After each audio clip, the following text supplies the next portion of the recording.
আসসালামু আলাইকুম, সবাইকে স্বাগত জানাচ্ছি কল্পনা জয় নেটওয়ার্কিংয়ে। আশা করি সবাই ভালো আছেন এবং সুস্থ আছেন। দীর্ঘ অনেকদিন পর আপনাদের সামনে আবার সিসিএনএ টিউটোরিয়াল নিয়ে এসেছি। আসলে সময় এবং সুযোগের অভাবে টিউটোরিয়াল বানানো হচ্ছিল না। যেহেতু আজ আবার একটু সময় পেলাম, তাই আপনাদের জন্য ভাবলাম যে সিসিএনএ টিউটোরিয়ালটা আবার রিজিউম করা যায় কিনা। এনিওয়েজ, আজকে আমরা যে টপিকটি দেখব সেটি হচ্ছে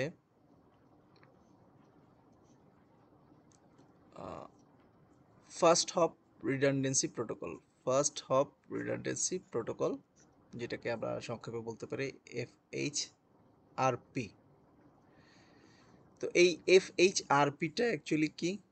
FHRPটা কি বলছে এখানে? Work by giving you a way to configure more than one physical router to appear as if they were only a single logical one.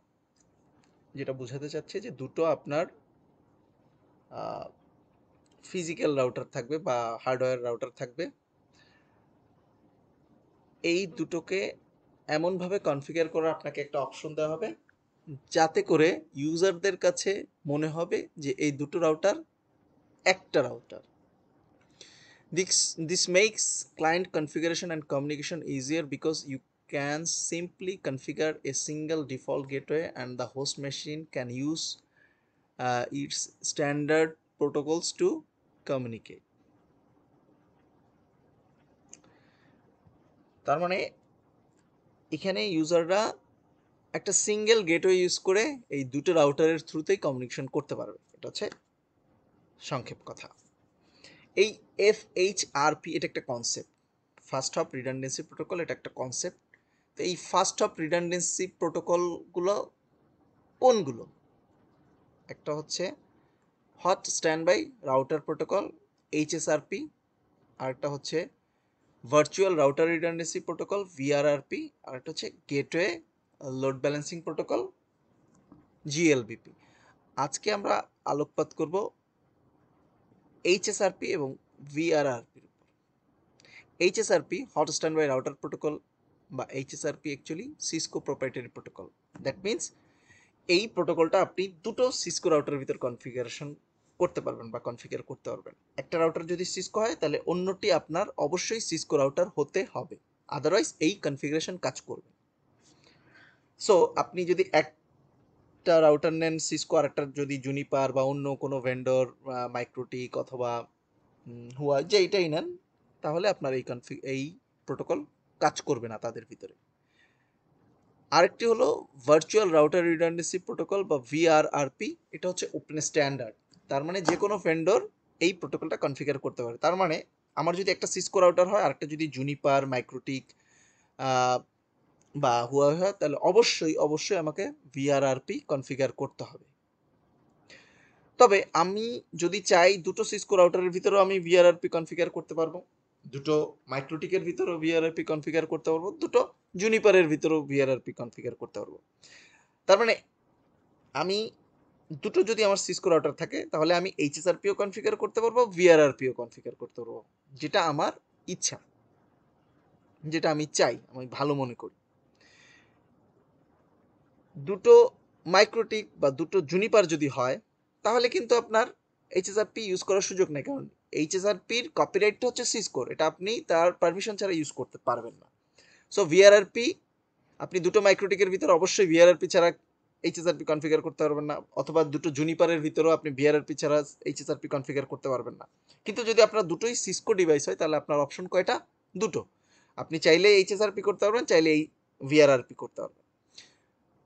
তবে যদি একটা সিসকো হয় এবং একটা আর আলাদা ভেন্ডর হয় তাহলে অবশ্যই তাদের ভিতর VRRP কনফিগার ছাড়া কাজ হবে না। আশা করি আপনারা বুঝতে পারছেন। এখন আসেন কনসেপচুয়াল দিকটি। নর্মালি আমরা যদি HSRP বা VRRP কনফিগার না করি তাহলে কি হয়? ধরুন এই যে এখানে একটা এই ডেস্কটপ কানেক্টেড, আমরা এটাকে এইটা ধরেন নাই, গেটওয়ে হচ্ছে 1। তা আমার এখানে দুটো রাউটার আছে, দুটো রাউটার দুটো ইন্টারফেস এই সুইচের সাথে কানেক্টেড। এরা কিন্তু একই সাবনেটে /24 এইখানের সাথে ধরেন আমার গেটওয়ে রাউটার 1, এটা হচ্ছে গেটওয়ে রাউটার 2, মানে এরা হচ্ছে যে আইএসপির সাথে কানেক্টেড। সেম আইএসপি হতে পারে, ডিফারেন্ট আইএসপি হতে পারে, দুটো দুই পাক। এখন আমার ইউজারের আইপিটা 10.0.0.100, যেটা কিনা এই দুটো রাউটারের সেম ব্লকের। এখন আমি যে কোনো একটা রাউটারকে গেটওয়ে ইউজ করতে পারবো। তাহলে আমি 10.0.0.1কে যদি গেটওয়ে ইউজ করি, তাহলে ইউজারের ট্রাফিকটা কিভাবে যাবে? এভাবে, এভাবে, এভাবে। এখন কোনো কারণে ধরুন এই কানেকশনটা কাটা পড়েছে, অথবা রাউটারটা বন্ধ হয়ে গেছে, বাস যেটাই হোক, আপনার কম্পিউটারের সাথে রাউটার R1, ধরেন আমরা ধরে নিলাম এটা হচ্ছে R1, এটা হচ্ছে R2, এই R1 এর কমিউনিকেশনটা বন্ধ হয়ে গেছে। সো আপনি এই গেটওয়ে আর রিচ করতে পারতেছেন না। এখন তাহলে কি হবে? ইউজার কিন্তু আর ইন্টারনেট পাবে না। আমার কিন্তু আরেকটা ইন্টারনেটের লাইন আছে, ইউজার কিন্তু তাও পাচ্ছে না। সেই ক্ষেত্রে ইউজার কি করবে? নেটওয়ার্ক অ্যাডমিনকে বলবে, নেটওয়ার্ক অ্যাডমিন দেখবে যে আচ্ছা আমার এটা ম্যাল ফাংশন করতেছে বা এটা নন অপারেশনাল হয়ে গেছে। সো তখন সে কি করবে? ইউজারকে সিম্পলি বলবে যে তোমার গেটওয়েটা চেঞ্জ করে 2 করে দাও, বা সে ঢুকে ইউজারের গেটওয়েটা 2 করে দেবে। তখন ইউজার এই দিক দিয়ে হয়ে, এই দিক দিয়ে হয়ে, এইদিকে ইন্টারনেটে যাবে। তাহলে এটা একটা ম্যানুয়াল ইন্টারভেনশন প্রয়োজন হচ্ছে নেটওয়ার্ক অ্যাডমিনের। এখন একটা ইউজারের ক্ষেত্রে এটা আমরা করতেই পারি, কিন্তু যদি এই ইউজারটা যদি হয় 200 ইউজার, 500 ইউজার, তাহলে কিন্তু এই জিনিসটা এটা টাইম কিলিং, টাইম কনজিউমিং, এবং এটা ফিজিবল না। তো সেই ক্ষেত্রে আমাদের জন্য ত্রাতা হিসাবে আবির্ভূত হয়েছে এইচএসআরপি অথবা ভিআরআরপি, কমনলি এফএইচআরপি।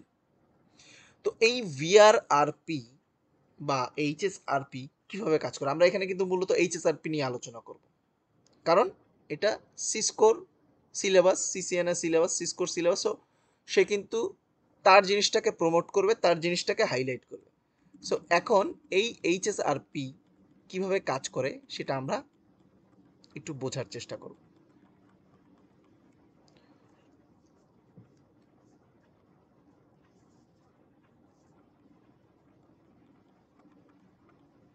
আচ্ছা, ফার্স্ট অফ অল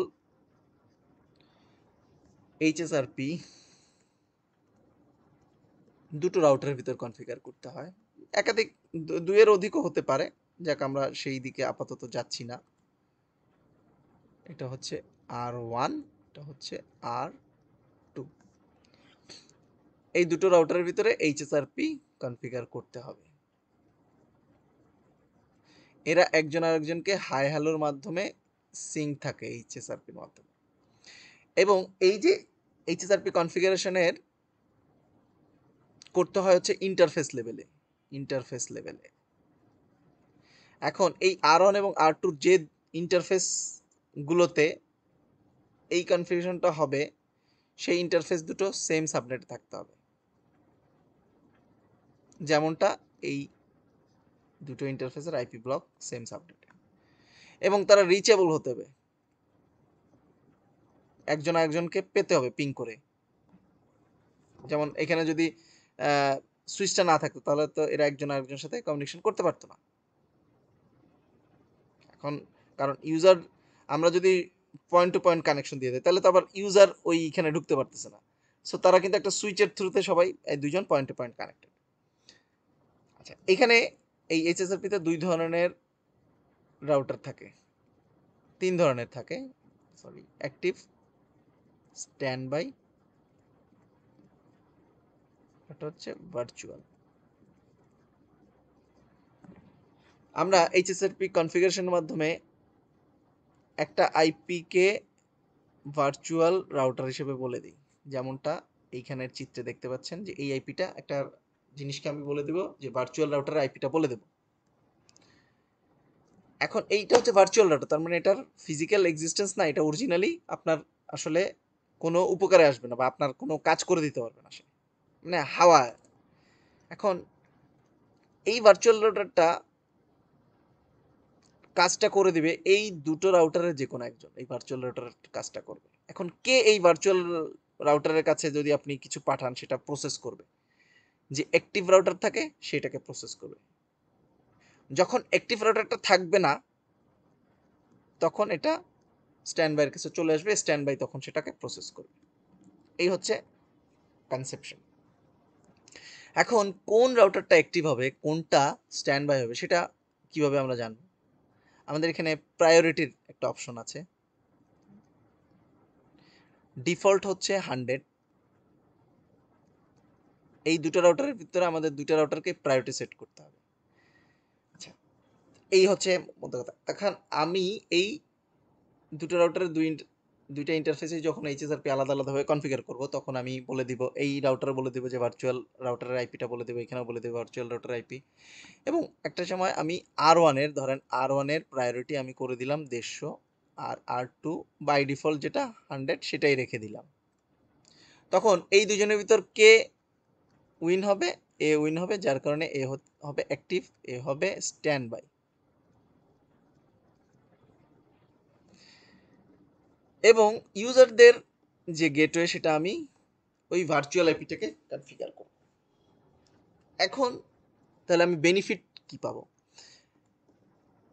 ধরেন ইউজার এই গেটওয়ে বরাবর কি ট্রাফিক পাঠালো, মানে ইন্টারনেটে যাওয়ার জন্য, যেহেতু তার গেটওয়ে এটা। এখন এর তো কোনো অস্তিত্ব নাই।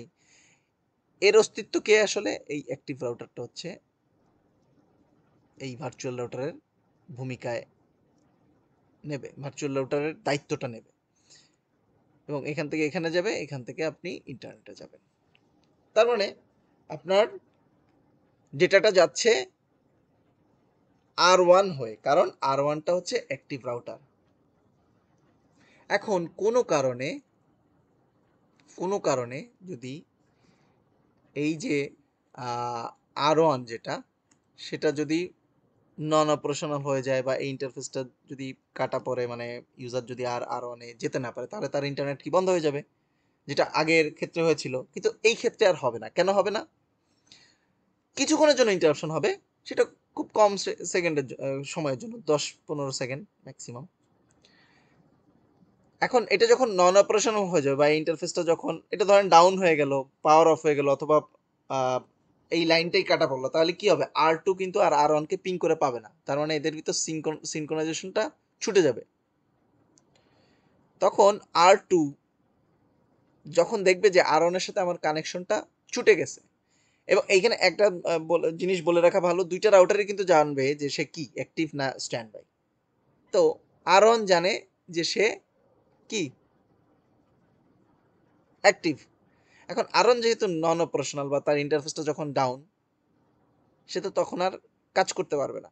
তখন R2 যেহেতু আর R1 এর সাথে কমিউনিকেশন করতে পারতেছে না, সে ধরে নেবে যে R1 ডেড। তখন সে অপারেশনটা চালু রাখার জন্য নিজেকে নিজেকে অ্যাক্টিভ হিসেবে ঘোষণা করবে, যে আমি এখন অ্যাক্টিভ। নিজেকে অ্যাক্টিভ হিসেবে ঘোষণা করবে স্ট্যান্ড বাই থেকে, অ্যাক্টিভ হিসেবে ঘোষণা করবে। তাহলে এখন সিনারিওটা কি দাঁড়াচ্ছে? ইউজার এটাতে যখন ডেটা পাঠালো, এখন অ্যাক্টিভ রাউটারকে R2, ডেটাটা R2-র কাছে আসলো, R2 এটাকে ফরওয়ার্ড করে ইন্টারনেটের কাছে পাঠিয়ে দিল। তাহলে ইউজারের কিন্তু এখানে কোনো ইন্টারাকশন হয়নি, যেটাও হয়েছে সেটা সামান্য। কিন্তু যদি ম্যানুয়ালি সে আগে বুঝতো 10-15-20 সেকেন্ড বা আধা 1 মিনিট 2 মিনিট পর বুঝতো যে তার নেট নাই, তখন সে নেটওয়ার্ক অ্যাডমিনকে বলতো, নেটওয়ার্ক অ্যাডমিন এটা ম্যানুয়ালি চেঞ্জ করতো। তার মানে 5 মিনিট অ্যাটলিস্ট তার ইন্টারনেট নাই।